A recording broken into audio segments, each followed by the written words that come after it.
सबको जय मसीह की। मैं जतिन बब्बर और आप देख रहे हैं मसीह परिवार चैनल। जैसे कि आप सब जानते हैं कि मैं इस चैनल पे प्रभु के अलग अलग दासों की वीडियोस डालता हूं, तो अगर आपको हमारा चैनल अच्छा लगता है तो आप इस चैनल को ज़्यादा से ज़्यादा सब्सक्राइब जरूर करें, ताकि आप प्रभु के वचन को सुन सके। वीडियोस को ज़्यादा से ज़्यादा शेयर करें, ताकि जिन लोगों तक वचन नहीं पहुंचा उन तक भी वचन पहुंच सके।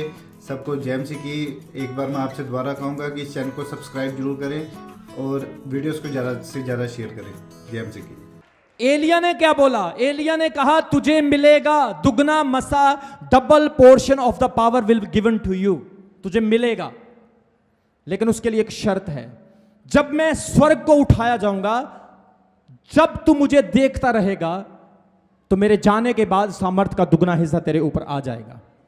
अब जैसे ही एलिया उठाया जा रहा था, बाइबल कहती है एक रथ आया आग से भरा हुआ और हवा का बवंडर चलने लगा। इंग्लिश में कहते हैं टर्नाडो।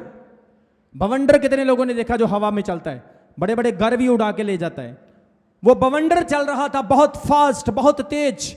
और अलीशा ऐसे अपने गुरु को देख रहा है, उठाया जा रहा है, वो इस तरह से देख रहा है। उसकी आंखों में मिट्टी पड़ रही थी, उसकी आंखों में कण पड़ रहे थे, लेकिन वो टकटकी लगा के देख रहा था। और जैसे ही वो देख ना सका, वो निराश हो गया और ऐसे गिर गया और कहने लगा, हे मेरे स्वामी, हे मेरे स्वामी, तूने मेरे साथ धोखा किया। मैं तुझे देख ना सका, तूने मेरे साथ धोखा किया। आपको पता, जब एलिया उठाया गया तो एलिया के कंधे के ऊपर एक चद्दर होती थी, जिसके ऊपर बैठकर एलिया प्रार्थना करता था।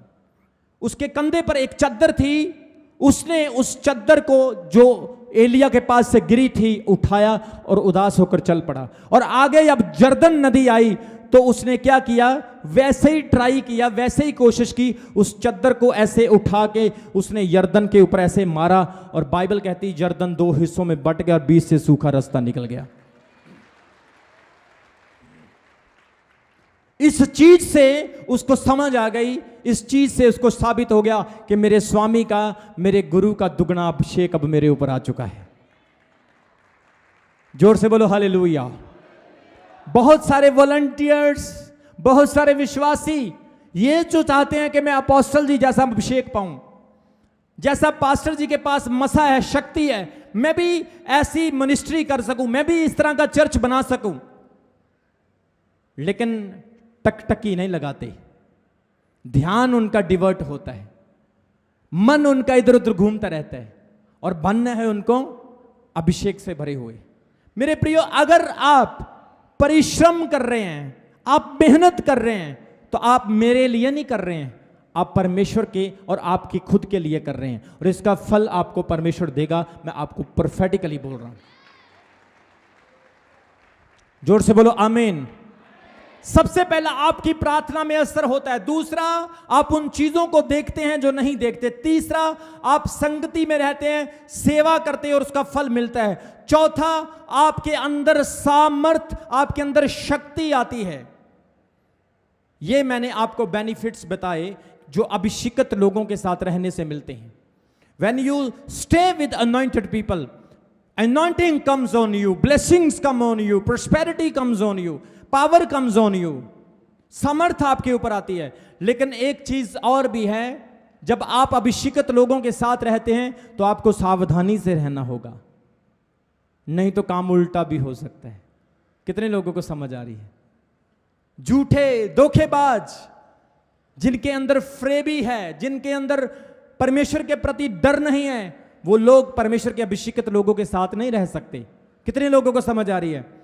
जितना अभिषिक्त लोगों के साथ रहने में फायदा है, नुकसान भी हो सकता है। मेरे साथ एक वचन पढ़ो, दूसरा राजा उसका 5 अध्याय उसके 25 और 27 वचन में। 2 किंग्स चैप्टर 5 वर्स 25 एंड 27। यहां पर लिखा है कि अलीशा जिसके ऊपर दुगना मसा आया, उसका आगे भी एक नौकर था जिसका नाम गेहाजी था। जोर से बोलो गेहाजी। जोर से बोलो, जोर से बोलो। बाइबल कहती है गेहाजी बहुत अलीशा की सेवा करता था। एक दिन नमान कोड़ी उसके पास आया जो एक सेनापति था, और नमान कोड़ी को अलीशा ने एक वचन दिया कि यर्दन नदी में 7 डुबकी लगा, तेरा कोढ़ चंगा हो जाएगा।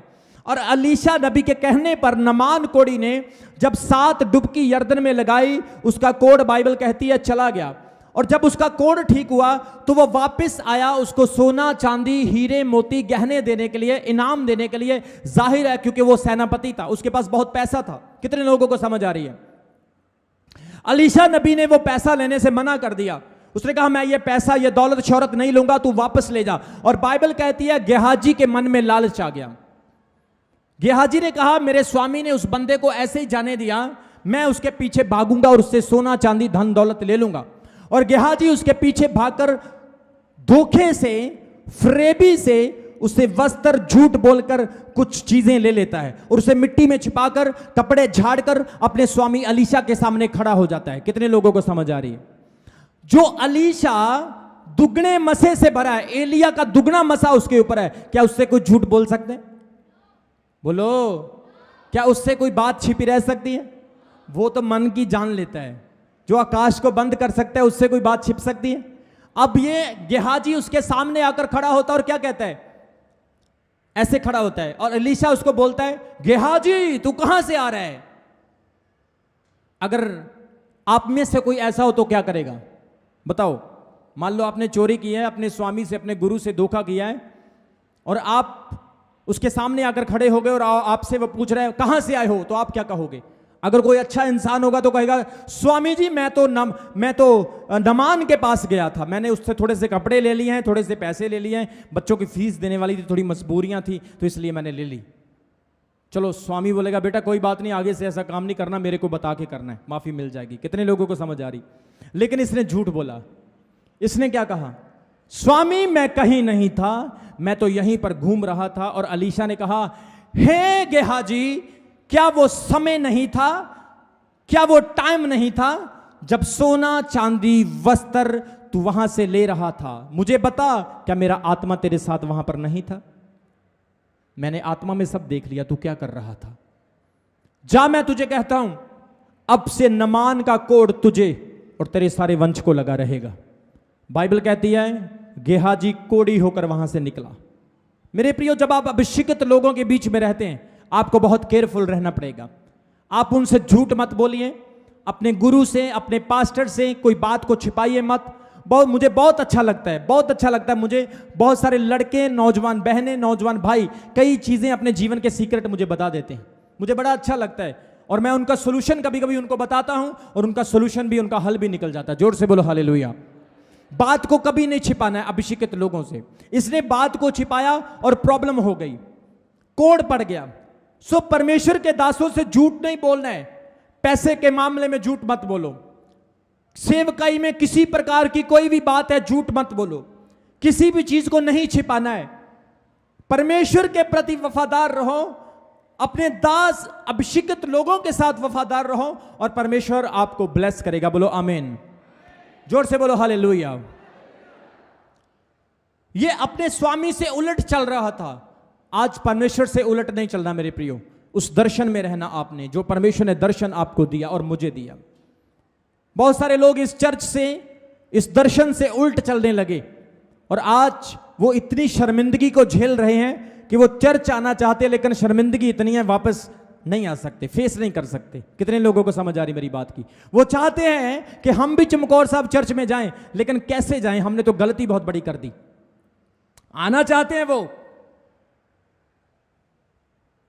श्राप उनके पीछे लग गया, कोड उनके पीछे लग गया। आज भी बहुत सारे लोग जो परमेश्वर की हजूरी को छोड़ देते हैं, उनके आत्मा को एक कोड लग जाता है। कभी वो शांति में नहीं रहते, कभी वो सुकून में नहीं रहते। लेकिन जितने लोग चर्च में रहते हैं, पूछ कर देखो इनसे, परमेश्वर ने इनकी डिस्टर्बेंस को दूर कर दिया है। जोर से बोलो हालेलुया, जोर से बोलो हालेलुया। सो परमेश्वर की हजूरी से दूर ना होएं, गेहाजी की तरह ना करें। कुछ लोग चर्च में इमोशनल होके अपना चर्च खोल लेते हैं। कितने लोगों को समझ आ रहा है? जोर से बोलो हालेलुया, जोर से बोलो हालेलुया। सो कभी भी गेहाजी की तरह नहीं करना है। अभिषिक्त लोगों के साथ रहना खतरनाक भी हो सकता है। दूसरा, परमेश्वर के दासों को कभी मजाक मत करो। एक लड़की ने मुझे मजाक किया, मैंने उसको ब्लेसिंग दे दी। एक भाई ने मुझे कुछ बोला, मैंने उसको ब्लेसिंग दे दी। जिसने आज परमेश्वर के प्रार्थना करने वाले दास को गाली निकाली, जिसने आज परमेश्वर के दास को बुरा बोला है, शायद 1 साल तक कुछ ना हो, 2 साल तक कुछ ना हो, 5 साल तक कुछ ना हो, लेकिन एक बार अपनी जिंदगी में रियलाइज करेगा कि उसने गलती की है। कितने लोगों को समझ आ रही मेरी बात की? किसी को हो सकता है आज ही रिजल्ट मिल जाए, कल ही मिल जाए, किसी को 5 साल बाद मिले, लेकिन मिलेगा। लेकिन मैं सबके लिए ब्लेसिंग मांगता हूं, किसी का बुरा ना हो। कितने लोगों को समझ आ रही मेरी बात की?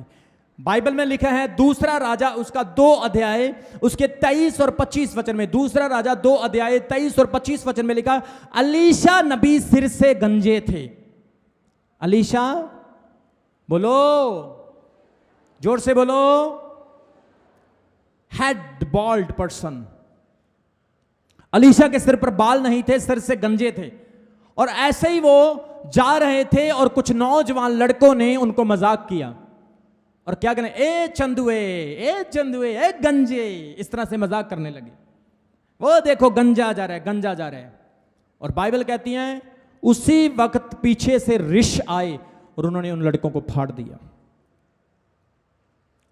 कुछ लोग ये सवाल करते हैं कि यार परमेश्वर के दास को बुरा कहा था, वो उनको माफ कर देता, उनके लिए प्रेयर कर देता, उनको क्षमा कर देता, लेकिन ऋषियों ने फाड़ दिया। मेरे प्रियो, इतिहास, हिस्ट्री कहती है, जब आप स्टडी करते हो, मैंने इस चीज पर स्टडी किया और स्टडी में मैंने देखा कि ये पहली बार नहीं हुआ, उन लड़कों ने पहले भी बहुत बार ऐसा किया था, समझाने पर भी वो नहीं समझे। कितने लोगों को समझ आ रही है? शैतान चाहता है आपको फाड़ना, आपको गुमराह करना, लेकिन परमेश्वर चाहता है आपको ब्लेस करना। लोगों में दुष्ट आत्मा दोबारा दोबारा क्यों आती है? क्योंकि उनके अंदर अभिषेक का हिस्सा नहीं है, उनके अंदर आशीष का हिस्सा नहीं है। प्रॉब्लम कहां पर है? क्योंकि उनका ध्यान शैतान की तरफ है। जिसको याद करोगे वो आएगा। कितने लोगों को समझ आ रही?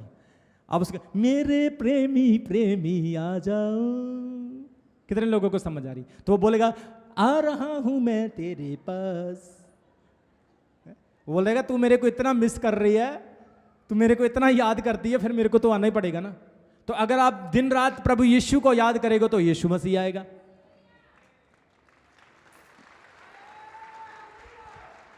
जोर से बोलो हालेलुया, जोर से बोलो हालेलुया।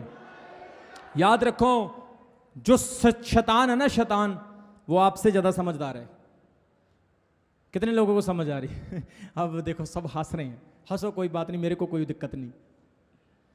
शैतान आपसे ज्यादा समझदार है। शैतान को पता है ये प्रभु का अभिषिक्त दास है। वो शैतान क्या कह रहा था? पौलुस के पीछे भाग भाग कर उस औरत के अंदर से, ये देखो, ये देखो, ये प्रभु के दास है जो सच्चे का प्रचार करते हैं, ये प्रभु के दास हैं, ये यीशु मसीह के भक्त हैं। शैतान को पता है ये अभिषेक से भरे हैं, ये अनॉइंटेड हैं, मैंने इनके पास नहीं जाना है। लेकिन जो शैतान को जगह देते हैं वो उनके अंदर अनॉइंटिंग नहीं है, उनके अंदर अभिषेक का हिस्सा नहीं। इसलिए शैतान दोबारा दोबारा आता है, आके वॉकिंग शॉकिंग करके भाग जाता है। कोई इधर का नुकसान कर दिया, कोई इधर का नुकसान। पास्टर जी साढ़े घर च लड़ाई बहुत होंगी, मेरा घर वाला शराब बहुत पींदा, पास्टर जी मेरे नशे नहीं छुटते, मेरे च दोबारा दोबारा भूत आई जाते, दोबारा दोबारा मेरे च शैतान आ जाता। क्यों आ रहा है भाई, क्यों आ रहा है? 25-30 साल हो गए, हमारे घर में तो आज तक आया नहीं। जब से गया है अब तो 1 किलोमीटर साइड पे रहता है कि अपोस्टल रमन अंसार है, साइड पे रहो। कितने लोगों को समझ आ रही? जोर से बोलो हालेलुया। अपनी लाइफ सही करो, अपना जीवन सही करो, अपनी कमियों को दूर करो। मेरा बिजनेस नहीं चल रहा जी, कमी को दूर करो। कमी है, वहां पर प्रॉब्लम है, देखो कहां पर है प्रॉब्लम। मेरे घर में दुष्ट आत्मा आ रही है जी, दोबारा दोबारा देखो कहां पे है प्रॉब्लम। मैं जी नशा फिर करने लगा, कहां है प्रॉब्लम? देखो कमियां है, प्रभु का आत्मा कह रहे हैं, उन कमियों को दूर करो। जब कमियां दूर हो जाएगी, आपको बता रहा हूं मैं, आपको आप बरकतें गिनोगे, गिन गिन के थक जाओगे। मैं प्रोफेटिकली बोल रहा हूं। जोर से बोलो हालेलुया। जितनी आशीष आपने चमकौर साहब चर्च से पाई है, ये कुछ भी नहीं। आपके लिए बहुत है, मेरे लिए कुछ भी नहीं। मैं तो ये सोचता हूं ये प्रभु ने आपको चूंगा दिया थोड़ा सा। किसी का वीजा लग गया, खुश हो रहा, लुडियां पा रहा, ओ मेरा वीजा लग गया, ढोल बजाओ नचो, बड़े खुश होंगे, मेरा वीजा लग गया। कुछ भी नहीं है ये चूंगा है। प्रभु आपको यूसुफ जैसी आशीष देना चाहता है, ये कुछ भी नहीं। प्रभु आपको बहुत बढ़ाना चाहता है। उसने तो आपको पूरा पैकेट नहीं दिया, एक बिस्किट निकाल के दिया अभी सिर्फ उसमें से, और आप बिस्किट खा गई पुठी लुटियां लगा रहे हैं। आपको ना अपोस्टल जी की याद आती, ना चर्च की सेवा की याद आती है, ना परमेश्वर की कलीसिया का फिक्र है आपको। और बोल रहा है देखो, स्वर्गदूतों को कहता है देख लो तुझी रौला पाया सी। ये बहुत प्रार्थना करता है, बड़ी दुआ करता है, प्रभु इसको आशीष दे। ले देखो, ये देखो, एक ही बिस्किट दिया है, ये तो याद करना, दुआ करना ही भूल गया। अगर पूरा पैकेट दे दिया ये तो उड़ जाएगा। कितने लोगों को समझ आ रही है? मेरे प्रियो, जो परमेश्वर आपको देना चाहता है वो अभी आपको नहीं मिला है। ये सिर्फ आपको छोटा सा प्रभु ने एक ब्लेसिंग दिया है। बड़ा ब्लेसिंग अगर पाना है तो वफादारी में, मजबूती में, ईमानदारी में और प्रभु के वचन में स्ट्रांग रहना होगा। और आप देखोगे किस तरह से आपके जीवन में आशीष आएगी, परिवर्तन आएगा। जोर से बोलो आमीन, जोर से बोलो हालेलुया।